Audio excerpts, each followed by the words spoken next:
So I just got this, listen to it. Got an email, and there was 2 points I wanted to pass on. See, if somebody's a true believer, they're going to go through the same process as somebody else who's already been there. They're going to eventually go through it if they're seeking the truth, in the inner man. I did get a milkshake, so don't beat me up. That does have sugar in it, but this is water. I think I'll do a fast, 14-hour fast to fight this, or I might go for a walk, burn off this sugar. If you do eat sugar, make sure you burn it off. I'm not legalistic or dogmatic about really anything except for the truth, the word. But everybody's body's different about what they can handle. But I promise you, I've seen a lot of people in the last little bit that the sugar destroyed their life. But anyway, the 2 things I want to talk about are your identity shift, and in the opening, this is not from me, but I've thought about this before. So this is from an email that I got. And this needs to, anytime you have communication with another believer, it forces each person to grow, right? And so this will help some other people out there. Anybody, it might be 10 years down the road. Somebody might hear this 10 years down the road, because I need to, once I upload this, need to download it and convert it to audio. But when you're born in this place, where do you get your identity from? Your culture, your bloodline, your mom, your dad, your city, your state, your country, whatever.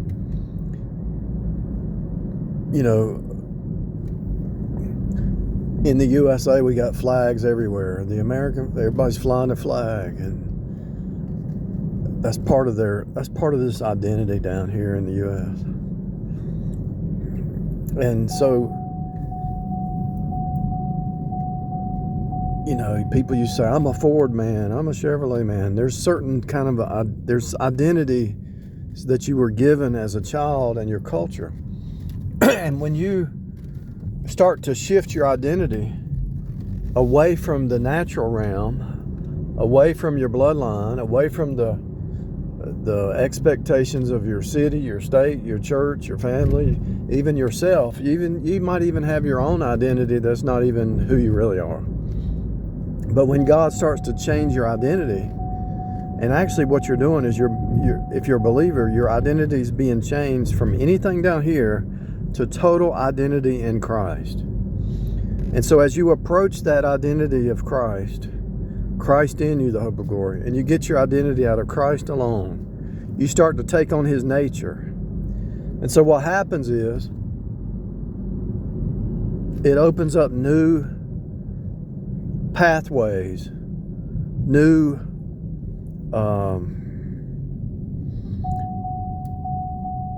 vision, everything opens up new, because you're changing your identity. Your identity affects your surroundings. It's like a hologram. If you identify with this street, then you're going to live on this street.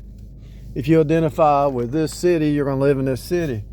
I'm not saying that you can't.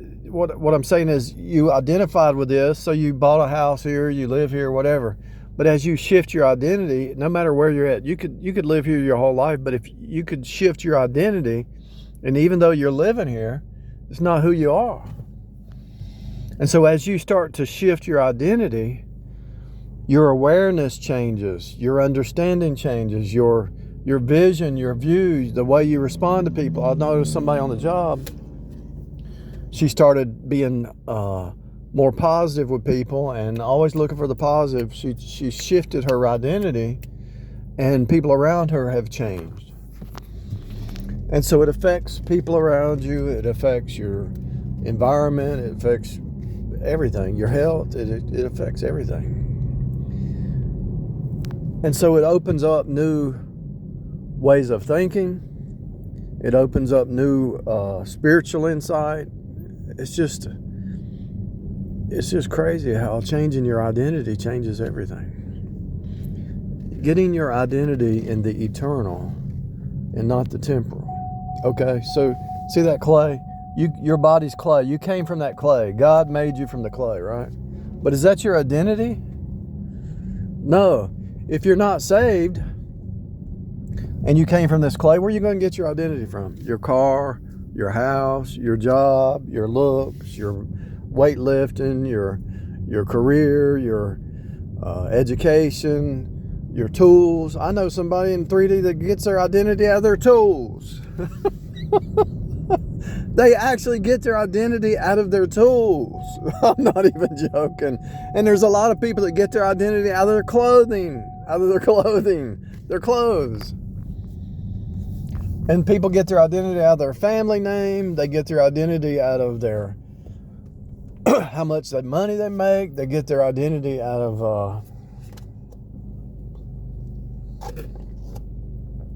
I gotta eat this.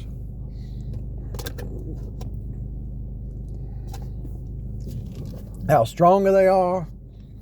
I remember I used to lift weights. In college, I was lifting weights. I was getting my identity out of lifting weights, you know.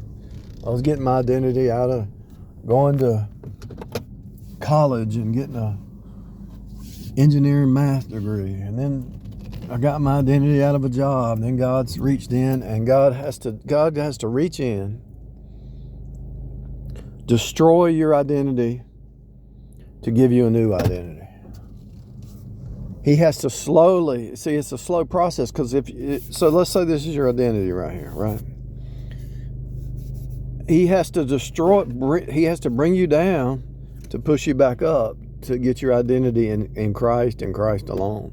Because if you have your identity down here in anything in this world,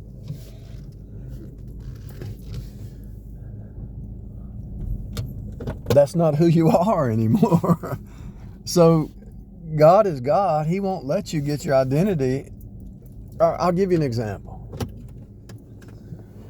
So if you were an ambassador, okay, you were an ambassador for the USA, and you went over to China to be an ambassador for the USA over there. And then you went over there and you forgot who you were. You forgot you were over there so long, you forgot you were an American. You started acting like the Chinese, thinking, and you started getting your identity out of the Chinese and still being paid by the American. And you started to respond and act like them. The USA would say, wait a minute, you are our ambassador. Why are you trying to side with them and not us? You are on our team. And so God is going to do the same thing. You're ambassadors for Christ. As long as you have identity down here, you're not an ambassador. He's going to have to reel you back in to change who your identity is. Because if you're going out into the world and your identity's of this world, you're not being an ambassador. And once you shift your identity, new doors open up, right? Let's say that guy, he says, I don't want to be a part of the USA. I want to be Chinese. I'm going to get my identity in China. And then he became an ambassador for China. His new doors would open up, you know. So once you take your identity out of the natural realm to the spirit realm, new doors, new opportunities, new ways of thinking, new insight, everything changes. People that used to see you in this identity no longer know you. They don't even know you anymore. You don't think like these people anymore. And it could be your next door neighbor. It could be anybody. It could be somebody in your own house. You could be living in the same house and body. And as you shift it's hard, but as you shift your identity, either that person is going to shift with you, or they're going to leave.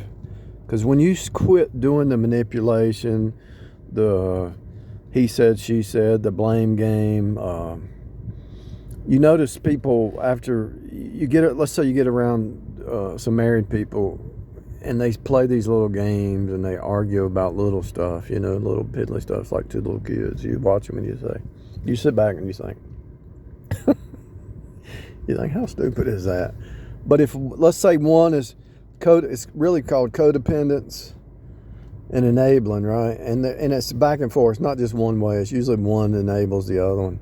And maybe that's part of the natural plane. I don't know. But you see that and you quit doing that. Let's say you move and you say, I'm not going to play that game anymore. That person's either going to grow with you or they're going to leave. It's not a maybe. It's absolute. They're either, because if you'd made your decision, I'm going up, I'm rising up. In all my decisions, I'm choose to rise up. I'm not going down. I'm rising up. And when you make your decision, and these people around you, or this person around you doesn't like your change that you're rising up, they're either going to drop off by the wayside or they're going to move up with you, you know. And if they move with you, more doors open, more opportunities, more ways. And it's not just doors on the outside, it's doors on the inside where you have new insight, new understanding. You become more healthy, more holy, more separate, more complete, and you're drawing closer to Christ in that unity. The mind of Christ is what's opening up, really, because none of this is just a repeat. You know how many times I've heard that dog bark? At least 1,000 or 100,000 times. I've heard that dog come out there and bark so many times, not even funny. Let's say, okay, 365 days in a year. Let's say I've probably heard that dog bark 5,000 times. He does the same thing all the time. It's just a repeat. So if out here's a repeat, it's about the inner man being renewed, changing your inner man. That's what this whole thing's about. So as you shift your identity, there's new ways of thinking. There's stuff being unlocked that you've never even thought about a lot of times. God has to unlock it because it's closed. If you're in this identity, certain understandings are closed. But as you shift your identity, certain knowledge is opened up like a flower. Just, wow, I didn't see that before. Wow, I didn't see that before. One example is let's say you go to work for a company. And you go because you got a job, you got insurance, you got medical, you got dental, you got good pay or whatever. And that's why you're in. But after you've been on that job a while, you realize, hey, it's not about you. That job is going to be here when you're dead and gone. So it's about creating a system to help other people that come after you. And though that team that you're working with is not about you. But most people think it's all about me. But no, you got a team you got to work with. And so it's not about you. It's not about that one. It's a team. And when you when you shift your mindset, it's not about me, then your job isn't as bad as you thought it was because it's not about you. And then when you go to work, you're helping and serving people and you shift your thinking away from you because it's not about you anymore. It's about the team and it's about the job and it's about the people you're serving. It's never been about you. But you have to move from that flesh mind. It's all about me, me, me, me. You have to move from that flesh mind to that spirit mind to where it's not about you. And so whether it's teaching the Bible, whether it's talking to people, whether it's serving people, you realize it's not about you. And I know if you start to say stuff like in the flesh, even if you're teaching the Bible and you get in the energy of the flesh, God will discipline you and correct you and beat you and scourge you. He scourges every son he receives. And it's not fun. And so when God scourges his own, it's not fun. But the devil, he's not going to scourge his own. He's going to let them just destroy themselves, you know. See, as you move to your identity in Christ, you're being changed to be separate, to be holy, to be high above the status quo. And as you rise up, new insight opens up, new understanding, more patience, more love. When you look at your enemy over there, you say, well, that's really not my enemy. Because I used to think like them, and they haven't, like somebody said one time, she said, they're not there yet. I'll never forget that. She said, they're not there yet. And called me by name. I said, oh yeah, you're right. They're just not there yet. So you don't beat somebody up. You're not mad at somebody because they're not there yet. It takes many cycles a lot of times to birth into that next state. And it might be a base nature state. The goal is to be here. And some people might be stuck on this level for 10, 20 years. Some people might be stuck on this level for 10 or 20 years. Some people might grow and then get stuck here. Because each level, there's more growth, but there's a tendency to plateau right here. But it's all about changing your identity at each level and understanding who you are in Christ from an eternal perspective, not the temporal. And then you kind of rise up level by level. And it's a new creature. Be renewed in the spirit of your mind day by day. A new creature every day. A new identity, a new you, a new person. If you renew your mind every day for 2 or 3 months, in 3 months, if you kind of separate and isolate, renew your mind for 2 or 3 months, the people you go back and talk to, they're still in that repeat. They don't even know you anymore. You've moved to the next level. They don't know you. They're still talking the same talk they talked 3 months ago. And you're like, I've already graduated past that kind of insanity. That's ridiculous. That's exciting. To me, I wish I could write a book on that. But usually writing a book, can you hear the emotion by writing a book? No. But if somebody tells you, hey, there's another state, and another state, and another state, there's more insight, there's more, how do you open it? How do you move to the next state? What is the key? The key is the renewing of the mind in the inner man. And as you unlock each identity level, the new insight kicks in. I hope that makes sense to somebody. You can't, look, these objects, these people, everybody, every conversation is together turned. You can't face off with somebody or some situation or some object without being changed. Everything that hits you is going to change you. And you can either use it to be changed for the better, or it can make you bitter and change you for the worse. It's your choice. People get hurt in car accidents and get shot and stabbed and all that. And some people go down and get mad and bitter. Some people rise up. They change for the better.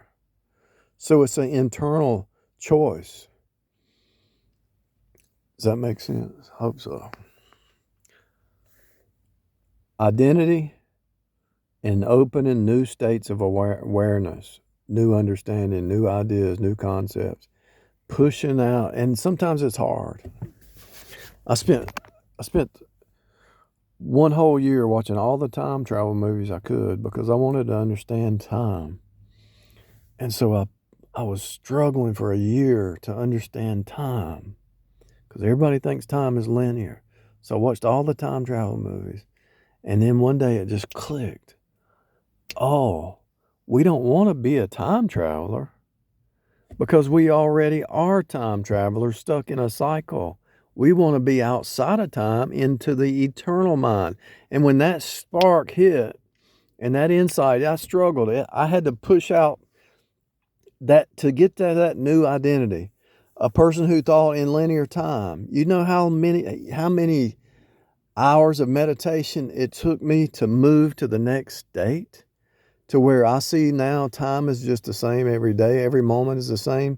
And so these cycles of time are to birth you. But to push that baby out, to move from the linear mind to every moment is the same, to shift my mind to that was a painful process. I mean, that's all I focused on.